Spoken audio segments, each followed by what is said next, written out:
Siapa yang otak dia selalu overthinking, selalu bising, selalu blank, mood selalu down, jom dengar ni. Sebenarnya Ais baru start guna Nextbio. Nextbio ni satu produk yang ada Prebiotics. Memang tak ada lagi tempat lain. Ada prebiotik, probiotik dan postbiotik. Pernah dengar tak? Saya tak pernah dengar kan. Guna produk ni sebulan, dalam masa sebulan tu ambil 3 sesi sehari. Alhamdulillah, kita rasa macam dapat neurocognitive boost tau. Macam otak kita ni orang letak booster, boost.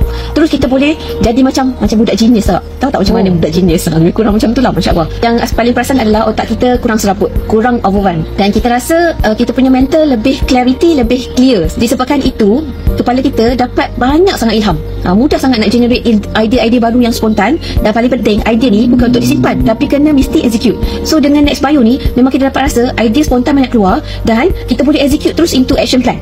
Dan Alhamdulillah dapat result. Lagi satu, Ais ni ada history of depression disebabkan oleh chronic pain dan memang under psychiatric clinic selama 5 tahun, ambil psychiatric medication selama 5 tahun. So, dalam masa lepas kita berhenti ubat secara paksa tu, memang ada episod-episod of relapse. Relapse tu macam mana kita kembali balik keadaan tu, tapi tak lama. Masa tu memang sangat-sangat sukar lah. Kita akan shut down selama 2-3 hari. Shut down tu lembik terus, kena baring dan kita akan nangis je, rasa tak nak apa-apa pun, makan tak nak. Dan kalau nak keluar balik dari situasi tu perlukan masa seminggu.